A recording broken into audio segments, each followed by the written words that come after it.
All right. Slightly crooked camera, but it's okay. I'm going to get you a new one. I just need to tape this together. That'll work too. It just cracked. Oh, I see. It's too much. You used it too much. All right. Let's get started here. Anybody know where we're up to?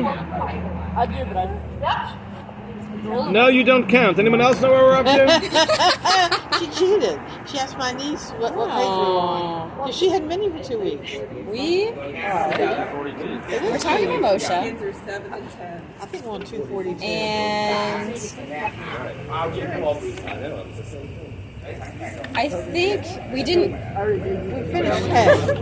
Yeah. I think we're on both. Yeah. Yeah, pretty sure we're on both. That's my vote. Vav is my vote. All right, we got one vote for Vav. Anybody else? One vote for Vav. Vav, yeah. 2. All right. Did I win? Did you ask them? You know what? I'll be honest with you. I said, could I trouble you to turn it down or turn it off?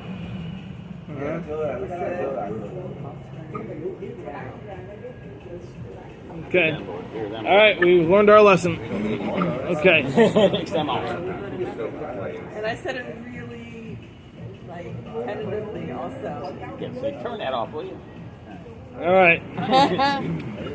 So you're trying to get out of asking in the future? Is that what you're saying? No. Okay. All right, here we go. Vav on page 242, 243. Yes. All right. So what we've been saying until now has been that we have differentiated between the nevuah of Moshe and the nevuah of other Nevi'im. The nevuah of Moshe was through a single lens, and it was perfectly clear.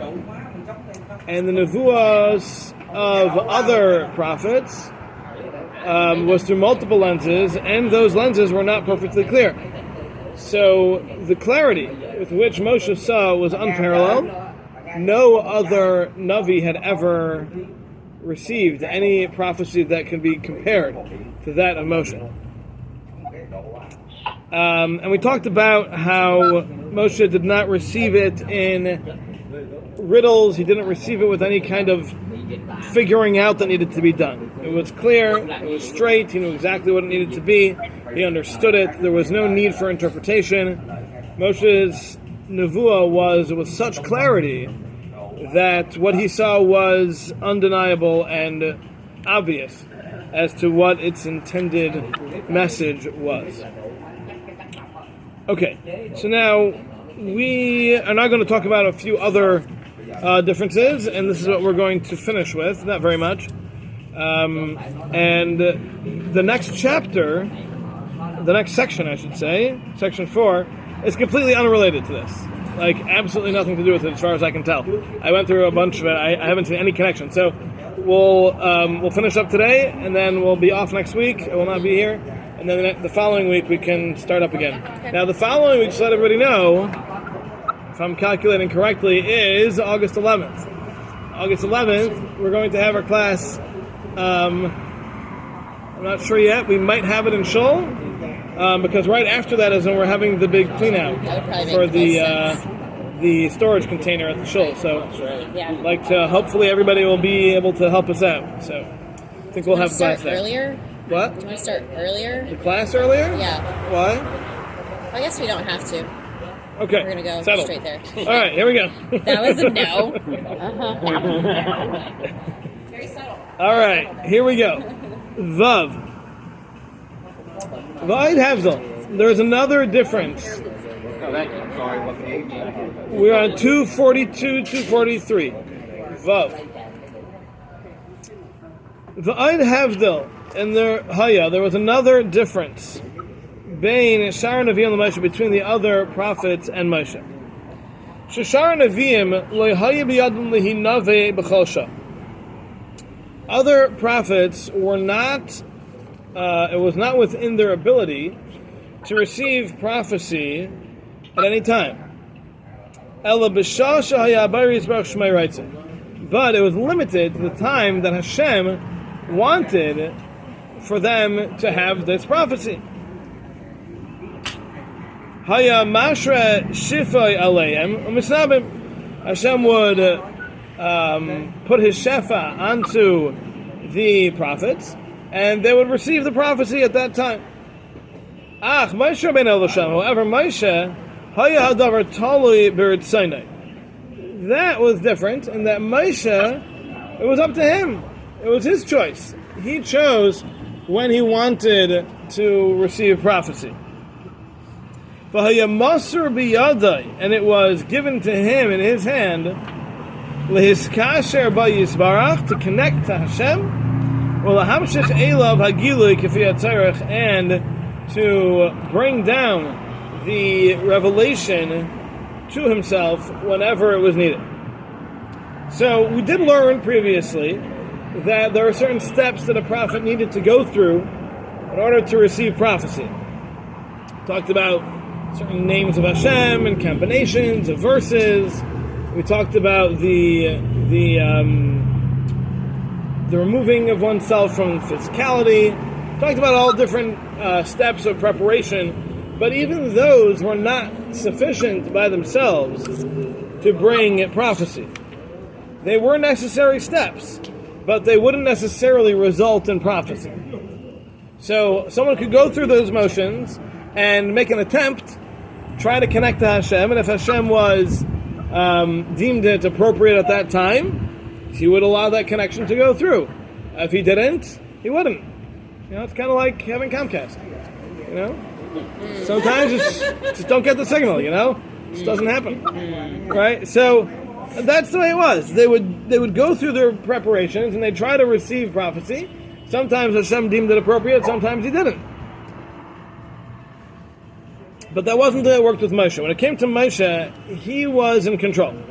He got to a level that he could see the opportunities whenever they would present, and he could create the opportunities. Meaning, when he felt it was necessary, he would communicate with Hashem. He would initiate the conversation, which is not something others could do. And when initiating that conversation, Moshe, I don't know if it's that Moshe understood that this was a time that Hashem was going to communicate with him anyway, and therefore he was able to initiate the communication, or was it something that was not planned, so to speak, by Hashem in any way, but it was just something that he decided it was necessary, and therefore he went and initiated the conversation. I don't know. Ramchal doesn't specify one or the other. I didn't see any of the commentaries discussing it, but either way, this is a very significant difference. Being able to receive communication is very different than when you're able to initiate the conversation. It's a whole different level of relationship. Many people will, if they're employed by others, depending on their status within the business, they will likely be uncomfortable having a conversation with the boss. Because he's the boss. She's the boss. They're in charge. And who am I, right? But you don't have that when you're dealing with someone you're very close with. You have a very close relationship with someone, you don't have a problem initiating a conversation. So that's kind of the way it was, and the difference between Hashem's relationship with the other prophets and his relationship with Moshe. The relationship with Moshe was like a father and a son. The relationship with everybody else was more like a king and a subject. You know, you don't initiate the conversation with the king. The king initiates the conversations. But a father and a son, even the son can initiate conversation with his father, who's the king. So the relationship was qualitatively different in this regard. Okay, we good? Yep. Okay. Okay, continuing on.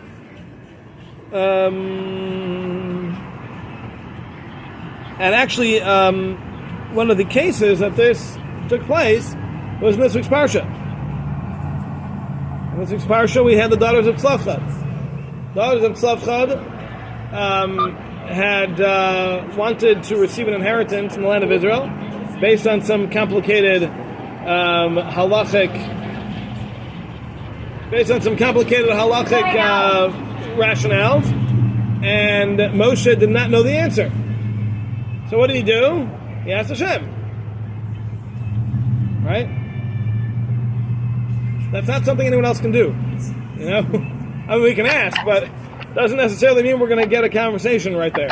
Moshe was able to do that. He brought the conversation to Hashem. He said, Hashem, what do I do? What's the halacha? And Hashem answered him right then and there, right? So, and there were multiple times where this occurred, but I'm just bringing out that we did just have it in the laning yesterday. Okay, continuing on. V'aid, furthermore, Sheshar HaNeviim, other prophets, Lahayu Masigim Ela in Yanim Pratim. They would only understand certain specific things. Masha Adam Baruch Hu writes that which Hashem wanted to reveal to them. So they were limited. There were specifics that they were led or given understanding of. However, when it came to Moshe, Zacha sheyigalu like kol sidrei abriya. He merited to have all of the workings of creation revealed to him. V'nitan le'reshus, and in addition to that, he was given permission. Lachkar esakol u'lechapes bakol. He could delve into anything that he wanted, and he could search for whatever he wanted to search for. It wasn't just limited to specific pieces of information.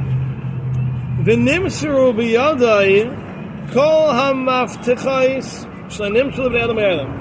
And he was given the keys to things that no one in the world was ever given the keys to. Hu masha amru hakasa, and this is what the pasuk means when it said, B'chal beisi ne'emanhu, that in all of my house, Moshe is the most trusted. V'chein nemar, and it also says on the avir kol tuvi al panecha, I will pass all of my goodness before you. So, what Paul is saying over here is that there is another difference between Moshe and all other prophets, in that all other prophets were given prophecy, and that was the conversation. They were given a piece of information, and that was it. That's how it worked. There were times where there were slight dialogues, but very minimal, and always specifically to the point of what the prophecy was for. And from what I recall, and I don't quote me on this because I don't know this, but from what I recall, whenever there was dialogue, it was with a malach. That within the prophecy, a malach spoke to him, the prophet, and the dialogue took place with the malach. We find that with Yirmiyah, we find that with Daniel, we find that with Yechezkel, with Yeshua, all over the place. But as far as I recall, it always talks about a malach having the conversation. I don't remember there being dialogue with Hashem himself, with anyone other than Moshe. Please correct me if I'm wrong, if anybody is aware of such a circumstance. But we find that even... Who? Was he also with the Malach, or was also the Malach? How does that one work? I don't know. I have to go look it up. I don't remember. Okay. But the very first conversation that Hashem had with Moshe was a week-long dialogue. Hashem was convincing Moshe to go take the Jewish people out of Egypt and go accept the Torah and everything. Basically, Moshe, you're about to become the greatest person in history. And Moshe was like, no, you got the wrong guy, right? Obviously, there's a lot more to it than that, but Moshe felt entirely unworthy of such a level. So that was a week-long conversation that Hashem had with him. He was in a awakening state. He was like, correct me if I'm wrong, we talked about last week that all the other Nevi'im, they received their prophecy in some sort of trance or sleep state. Correct. And he was fully aware. Moshe was, yes, fully aware, fully cognizant, fully within all of his faculties, yes. So there is this very significant difference that Moshe had a dialogue with Hashem. It was a conversation that was able to go both ways. So what that means is that it wasn't just that he got a piece of information, like other prophets. But what that means is that he was invited into the conversation. And we're going to talk. We're going to talk about what's going on. And while there, Moshe was privileged to be able to dig deeper and seek further and talk about things that weren't even on topic necessarily. He brings, Rav Chaim brings a medrash. I found he brings it here too. Yeah, there's a medrash, Tanchuman, Parshas Kisisa, that says that Hashem showed Moshe all the treasures of reward that are designated for the righteous based on their deeds. The medrash says that Moshe then asked which type of tzaddik gets specific treasures, and Hashem answered him.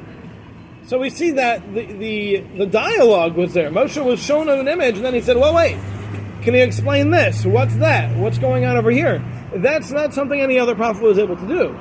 So Moshe was able to not only have a conversation, but he was able to even take it to wherever he wanted to take it. And he was able to receive, as he said at the beginning of this sentence, he was given permission to look into and question everything that was it was revealed to him, everything in creation, and he was able to ask about anything, and he was given the keys to everything. So I don't know exactly what these keys are. I don't know exactly what all these different levels of understanding are, but basically nothing other than the knowledge of Hashem himself was withheld from Moshe. Moshe was given knowledge of every single thing that it was created. Hashem himself was not created, so that was limited. But everything up until that point was revealed to Moshe, and he was able to delve into it and to understand it and to ask about it. And he was given knowledge that we call in the vernacular the 49 of the 50 levels of Bina, of understanding. 50 is not possible for a human being to reach, but Moshe got as close as is humanly possible in understanding everything, literally everything except Hashem himself. So this was, again, qualitatively different than other prophets. Other prophets were not given that degree of understanding. They could certainly be given understanding of specific things and in a much deeper way than anybody else can. But even within the world of prophecy, Moshe eclipsed them significantly by being able to not only understand everything, but also being able to ask and delve into whatever topic he would like to with Hashem. And this we see in the verse that he quotes, Chol Beisi Ne'emanhu, that Moshe is trusted in all of my house. Meaning, I think that he is referring to this giving over of the keys, that he gave him all this knowledge of understanding, and he trusted him with this information, basically. That's what it means, that he's trusted. And the idea of Ani Avir Kol Tuvi Al Panecha, I'll show all of my goodness, that's, again, proving that Hashem gave him all of the information about everything that exists, everything that was created in the world. Hashem gave that information, that understanding to Moshe. Okay? Mm-hmm. All right, let's continue. Zayin. V'hine. Chaim. Hanavim kulam, all of the prophets. K'may shahayu masigim hatzir. Shahayu mitstayer lehem menakavod. The same way that they would, now here he's saying he's back to talking about all prophets. This is not just Moshe, this is all prophets. They were able to reach a degree of understanding of the image of Hashem that came from Hashem's glory. As he mentioned, they would understand the secret behind this image and its concepts. Meaning to say that there is a depth to the image that was portrayed. As we mentioned earlier, Hashem revealed himself in a certain way to every prophet, and the prophecy came in the form of some sort of image that represented Hashem. Now that image was not an image of Hashem himself, but it was some representation of Hashem which carried a certain message with it. So the prophets were all given an understanding of what this image represents and what the message behind it is. So how it represents Hashem, what aspect, and what the message for this particular prophet was. Pirush, meaning to say, Soid himotzei zeho inyan. The secret of the concept at all of Hashem being portrayed in an image. Meaning to say, Hashem is obviously not something or someone that can be portrayed in anything, in any physical form.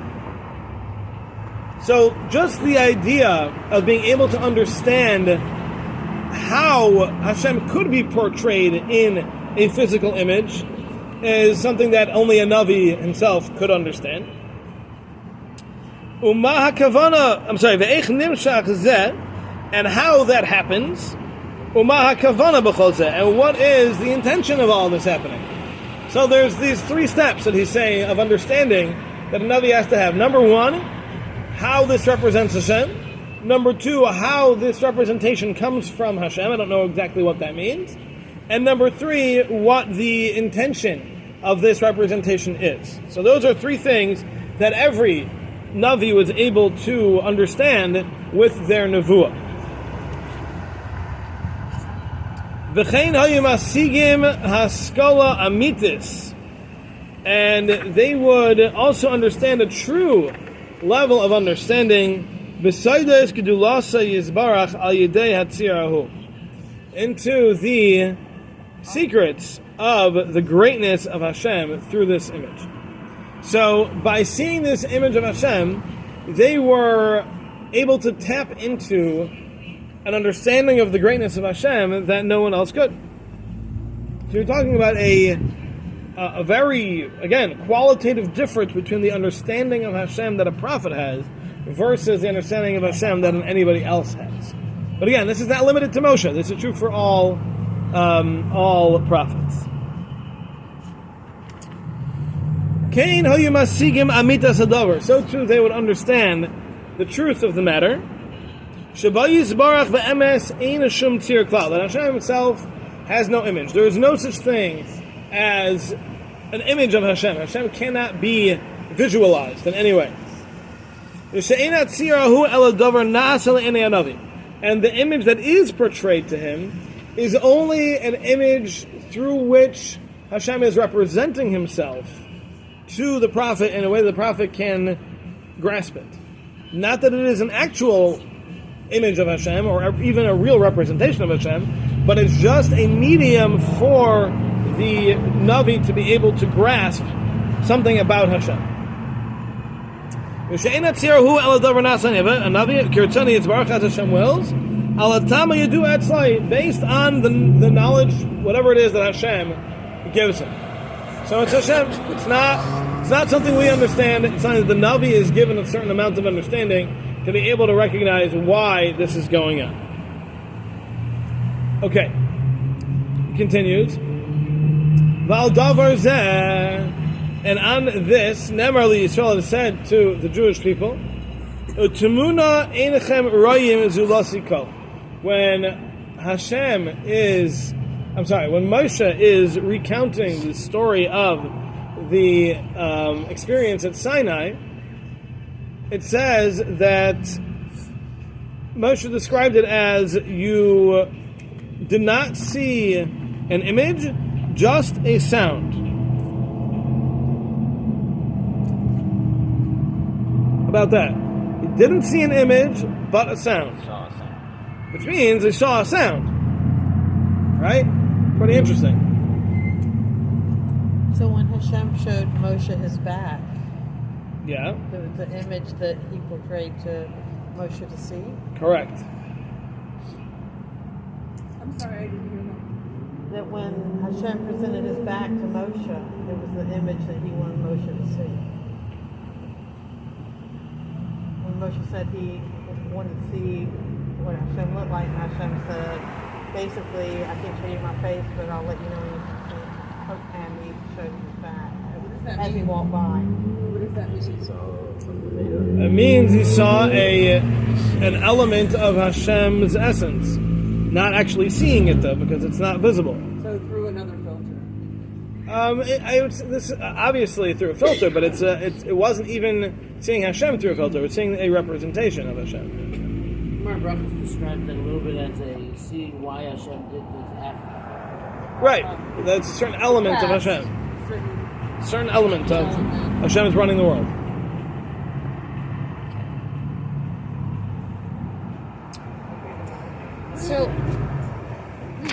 Why is it so important for people to see? Like we can't see Hashem, but why is it like a consistent? I'm going to say it's a request, but it's like a consistent thing where. No. People don't believe Your question is, why do you want to see something as opposed to hearing it? No, just like see it, just in general, like outside of this, like Seeing is believing. Yeah. Right. Now people don't believe what they Yeah. see. Yeah. There's a deeper element also, difference in seeing and hearing, in that seeing requires no construction in the brain. Hearing does. When you hear something, you hear a string of words, you have to put all the sounds together and then make sense of it. Right. When you see something, there is none of that. Right. You see an image all at once. So there's a difference between the buildup of hearing versus the instantaneous of seeing. Oh, wait, the instantaneity or whatever it is of seeing. So that's what it was. What do you mean? Well, it says he was taking away that element of vision. Who's taking away the element of vision? Well, it says, Moshe says that it wasn't what he saw, it was a voice, right? Moshe was describing to Klal Yisrael their experience at Sinai. And he's saying to them that what you experienced was you did not see Hashem's image. Because you can't. You can't see Hashem himself. What you saw was sound, which is another way of saying you saw a message that Hashem sent. You didn't see Hashem himself. That kind of relates to, if someone's trying, like, you see in movies all the time where, like... All the time. Stop. Where someone might be able to, like, communicate with somebody else, but it's in an image that the person who's being communicated to can understand. Or, like... It's a Marvel thing. Gotta get up on my You Marvel. seen Captain Okay. what do you call it? Captain Marvel? Whatever you were going to ask, the answer was going to be There's no. like a higher being that communicates with her, but it's like in the image of someone she knows, so that she's more comfortable. Okay. So it's something that is in, it's not just that movie, but a lot of movies, so. Okay. Makes sense. Okay. It's not related to this, I don't think. Okay. A lot of Marvel stuff could be, but that's a different class. Not my class. All right. Nope. So. Nope. V'chein. Similarly, the pasuk says, "Ki lo yisem kol temuna." You did not see a picture. Again, Moshe was telling Klal Yisrael, you didn't see Hashem himself. Even though they said, "Zeh keli v'anveyu," this is my God. Nevertheless, they did not see Hashem himself. And that's what Moshe was trying to get through to them. You have to realize that which you saw was not Hashem. You cannot see Hashem. Hashem cannot be seen by mankind, no matter what level they're on. Even Moshe himself could not see Hashem, but what you're seeing is a message that Hashem is sending as his representative.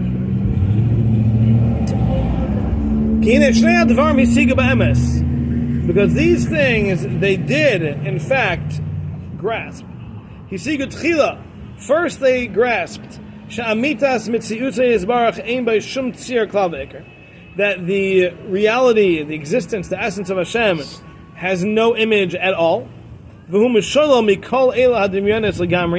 is entirely removed from any possibility of creating an image that is comparable or similar to him. It's impossible. There's no way to draw anything in a comparison to Hashem. Nothing, no one, no image, no picture, no imaginary whatever you can conjure up can ever compare to Hashem in any way. And this is one of the 13 principles of faith that the Rambam says that we have to recognize that ein lo shum dinyan klal. There is nothing that can have any degree of comparison to Hashem whatsoever. So anything that you could think of, any kind of image that could be portrayed, it cannot relate to Hashem. Hashem is beyond any degree of comparison for anything that He created and that we could fathom. So that's the first thing that Klal Yisrael was able to understand. And once they had that knowledge, Nizgalis lahem, it was revealed to them, Gam ken timuna min atmunas hanavuyas. Also, an image of one of the images of prophecy that was given to them, Shalah Nemar, about which it says, Vayiru es Elokei Yisrael, that they saw Hashem. Again, this does not mean that they saw Hashem himself, and that was the idea. Once they understood that you cannot see Hashem, then they were given an image through prophecy that they realized already is not an image of Hashem, but it's a message that Hashem is sending, not an image of Hashem himself. Okay? This is what our sages call Mare Dibur, the idea of seeing, or the sight of the words. This is the concept that the Medrash talks about of seeing the word of Hashem. It's not seeing the glory of Hashem himself. Rather, it is an image that is created through the word of Hashem. Which is the same idea of the image that's seen through the lens, that's seen through the mirror. It's an image that is created by the word of Hashem, as we mentioned earlier.